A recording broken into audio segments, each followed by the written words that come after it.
ఈరోజు అయితే మళ్ళీ మనం యాజ్ యూజువల్గా 4 గంటలు లేచి వల అయితే వేసాం. మొత్తం వలతో బోట్లో లాగేసాం. చేపలు కూడా పడిపోయినాయి. ఈరోజు నేను అంటే పడిన చేపల గురించి చూపించను, ఎందుకంటే డైలీ అయితే కంటే మనకి కొంచెం బోర్ కొడుతుంది మీకు కూడా చూడడానికి.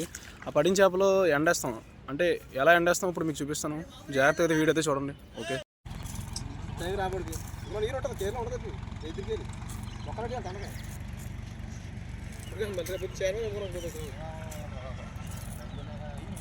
అందరికీ ఒక డౌట్ ఉండొచ్చు, కింద ఇటువంటి గుడ్లు వేసి దాని మీద ఇలా ఎండబెడుతున్నారు ఈ చేపలు ఏంటి, ఇలా వీళ్ళు ఎలా చేస్తున్నారు అనేది.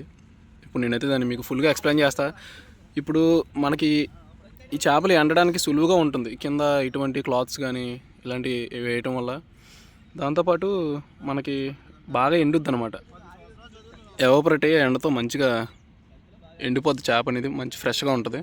ఈ చేప అనేది మేమైతే మార్కెట్కి అయితే తరలిస్తాం, ఎందుకంటే మన దగ్గర మ్యాక్సిమం ఎవరు కొనట్లేదు పచ్చి చేపని.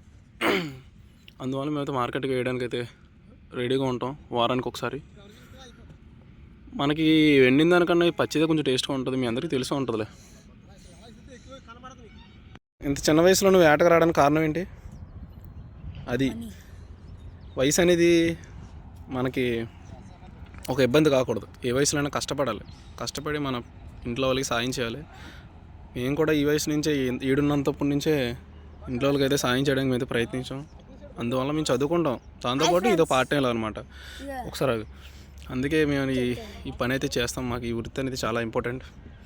సో మీకు నేను మంచిగా ఎక్స్ప్లెయిన్ చేసి ఉంటాను. సో ఇంతటితో అయితే మన వీడియో అయితే ఇంకా ముగిద్దాం నేనైతే అనుకుంటున్నాను.